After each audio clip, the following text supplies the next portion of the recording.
عیسیان مستشرقین او دغه شانتي منکرین حدیث هغه دې خبرې ته ډېر زور ورکوي چې رسول الله صلی الله علیه وسلم عائشه رضی الله عنها سره کوم نکاح چې کړی وه او دې کې کوم حدیث راغلی دی چې رسول الله صلی الله علیه وسلم عائشه صدیقه رضی الله عنها د 9 کالو په عمر کې رخصت شوی وه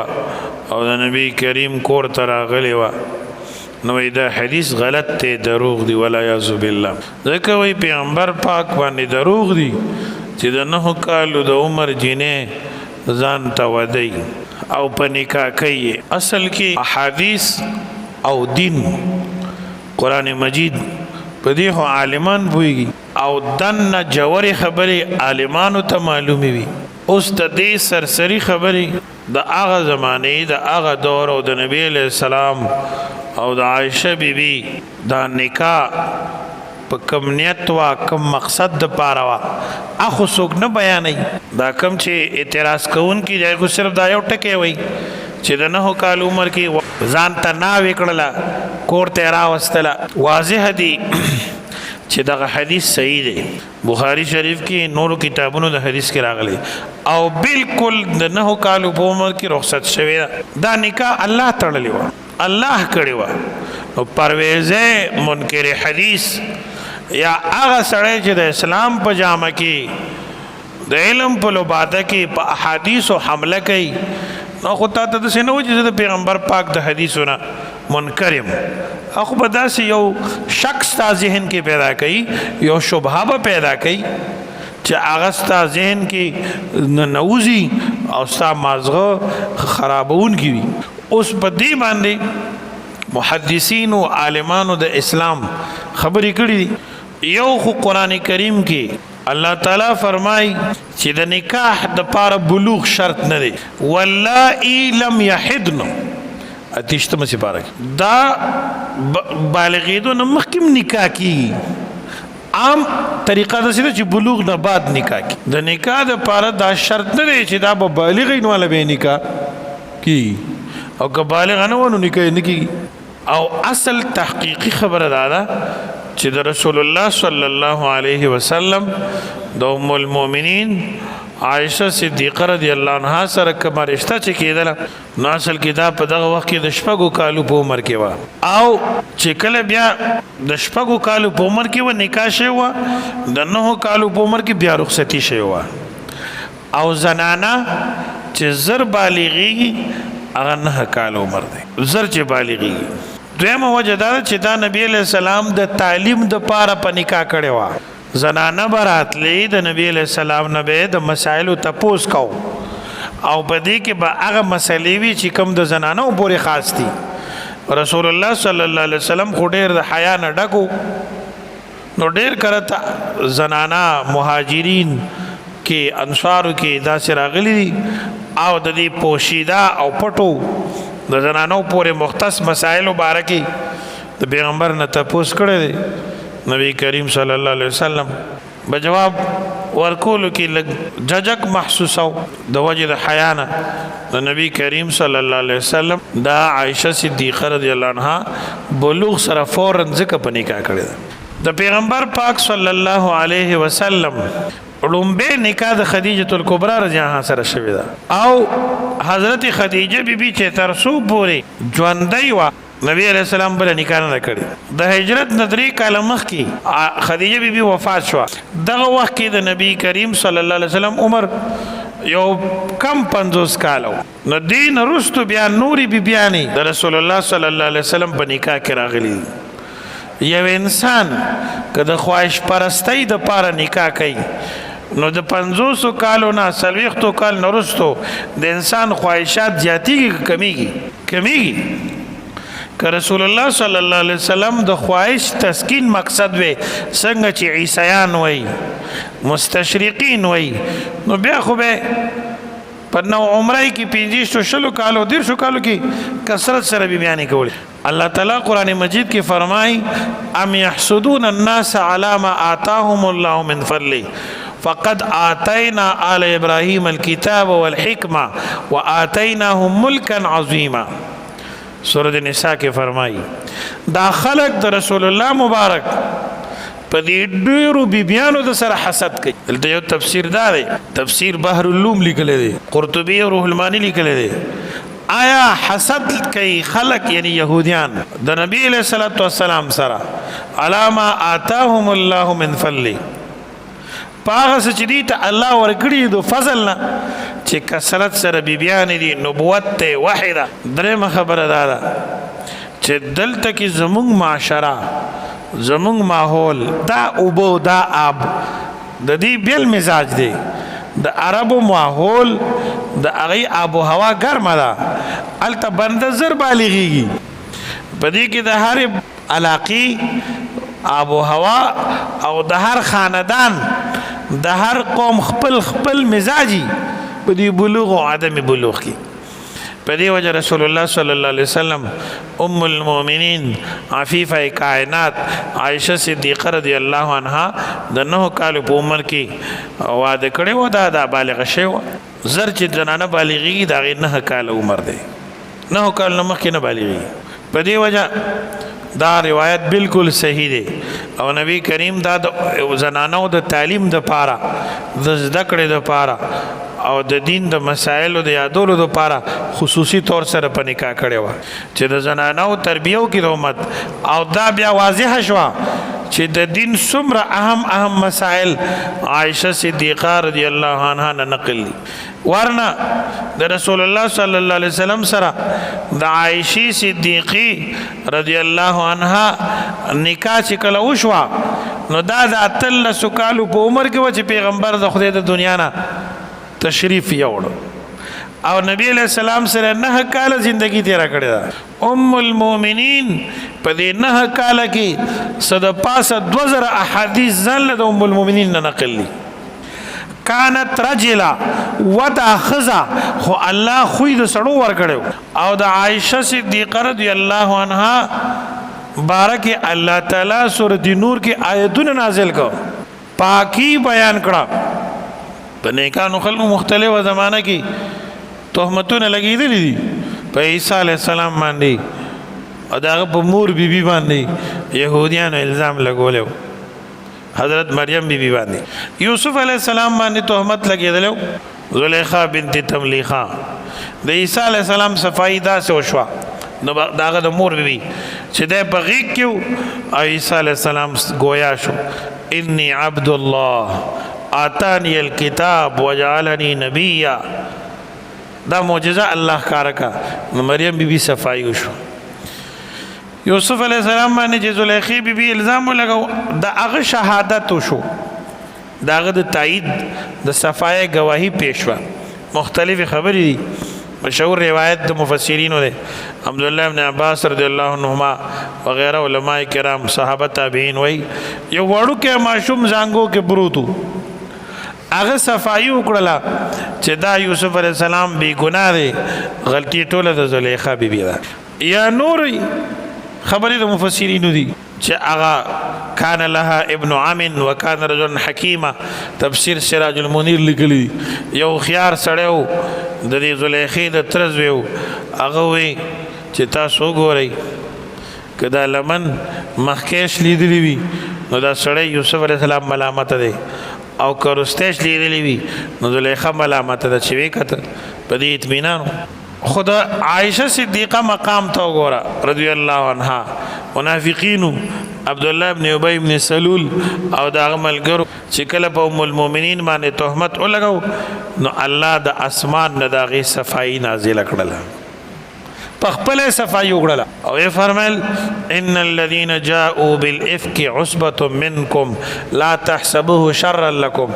بل هو خیر لکم لكل امرئ منهم ما اکتسب من الاثم والذي تولى كبره منهم له عذاب عظیم لولا إذ سمعتموه قلتم ما يكون لنا أن نتكلم بهذا سبحانك هذا بهتان عظيم. آیتونه نازل شو اذا تاسو کې چا دروغ ویلي دي الطیبات للطیبین والطیبون للطیبات، پیغمبر پاک دی نو د هغه بیبیان هم پاکي دي. الحمدلله. عائشہ صدیقہ رضی الله عنها خصوصیات دلته تفسیر مظهری لیکلی دي یو دا چې د دې نکاح الله تړلی و الله حکم کړو دویم دا چې دا د تعلیم د پاره شی و او دا رنګي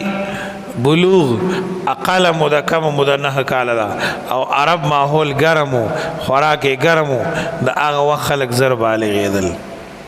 او دا د تعلیم د امت د پاره رسول الله مبارک په نکاح کړلا نو بیا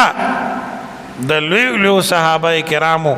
رضوان الله علیهم اجمعین بچ یو مسله کې شک پیدا شو رابغ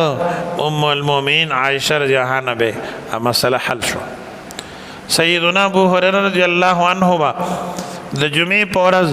د منبر رسول په خوا کې ناستو او د آقای مدنی صلی الله علیه وسلم احادیث چې د بکه موریدلیو هغه به خلکو ته وی دا مونږ چې د جمعې تقریر کوو کنه د جمعې مانځنه مخکې نو دا د دې حدیث نه ثابتېږي حضرت ابو هريره سے په حدیث وی اغاړه ام المؤمنین عفیفه کائنات عائشہ صدیقہ رضی الله عنها باوریدو ډیر کرته په आवाज کو چې دا ټکي صحیح کا پیغمبر پاک دا سے فرمایل عائشہ صدیقہ رضی خبره بټی کو ابو هريره رضی الله عنه شاګرد دی نو دا د رسول الله مبارک د کثرت بیبیانو او د ډیر والی د نکاحونو دغه اثرات او برکات دي د نبی کریم په بیبیانو باندې به بحث کو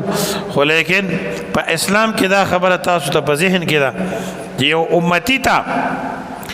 د سلورو بیبیانو نه بیک وقت زیاتی په نکاح کې نور خزی نشي ساتلی او جایز ندی د رسول الله صلی الله علیه وسلم په دور کې ډېری خزی ساتل د سلورو نه زیاتی په نکاح کې ساتل دا عام رایج په عربو کې هندوستان کې ایران کې مصر کې یونان کې وغیرہ هر قوم کې دا رواج جاری اوس وخت کې په یورپی دنیا کې دا شی رایج دی ډېرې ښځې ساتي لیکن زموږ دین کې په اسلام کې دا تعلیم راغی چې رسول الله صلی الله علیه وسلم نه علاوه امتی دپاره زیاتې بیبیانې به یک وخت د سلورو پورې جایز دي او سلورو نه زیات جایز نه دي سلورو په دې شرط جایز دي چې په دې کې به انصاف کوي عدل به کوي حقوق به ټولو ته یو شانتې ورکوي او دغه شانتې بې انصافي به نه کوي خو ښځې چا خوشحاله کړي دي دا خو منلی شوې خبره ده یو چا یو ټوقه کړې ده حکمت پکې شته و یو سړی و د هغه 2 بیبیانې وي 2 او هغه به ډېر کوشش کو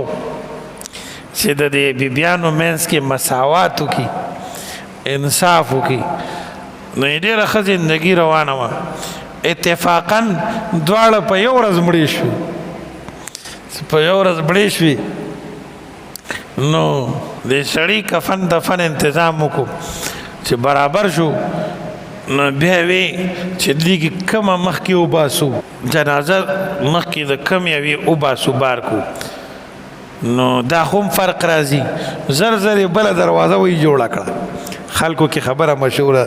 چې یاره دا فرق پکې رانشي چې د دې جنازه مخکې ووته او د دې بلې وروسته ووتله نو یې بله تنبیه ولګوله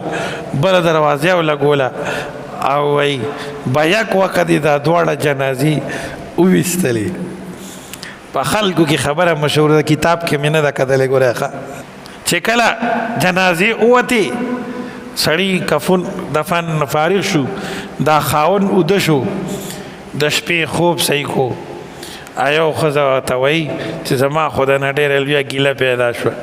وی ولې وی زما جنازه دې په زړه دروازه وویستله او د دې بلې دې په نوي وویستله نو دا مشهوره خبره ده بعضې خبرو کې ګوره یاد ساتئ دې کې ضروري نه دی مساوات دا خو تکلیف دی مساوات په دې کې ده چې ته به ټایم یو شانتې ورکې بیا که کوروالی ورسره کې هم ټیک دو که نه کې ستا به اوس بیمار باید تکلیف به تو به خامخا ډیوټي کې نه شپه به د هغې وي ورکه او د شپه به بار نه کې بلې سره به نه کې دا شانتې خوراک کې جامه کې دې کې به فرق نه کې نبی کریم صلی الله علیه وسلم باندې په زنانو کې انصاف پاغه لازم نو قسم دا پاغه واجب نو خو بیا هم نبی علیہ السلام د انصاف نه کار اخیستو د عدل نه کار اخیستو صحابه کرام هم داسې معاذ ابن جبل صاحب 2 بیبیانې کړې وي په سفر کې اتفاقا دواړه په یو ورځ وفات شوي چې وفات شوي بس د هغې کفن دفن تیار شو نو حضرت معاذ ابن جبل رضی الله عنه فرمایل صبر وکړئ قبر کې لحد کې لامک دی وی ولې وی قره واچوئ پچا چې چا نوم مخکې راووتو ابه مخکې خښه دومره مساوات یې کوو مولانا تانوی رحمت الله علیه بارک راضي دا غم 2 بیبیانې وي د تانوی صاحب اولاد نو بچی نو هغه په کور کې تله لګولې وه چې څه به یې راوړه تلل به دا دې کې انصاف پکار دی بیل کوارټرې وي هغې کې اوسېدې ښځې خو یو ځای نه اوسېږي دا غلطه خبره ده دا ته بیخي بیا د څه نه خبر نه چې ته ښځو کې اتفاق راوستل غواړې ته وایې چې ښځې به او پردی به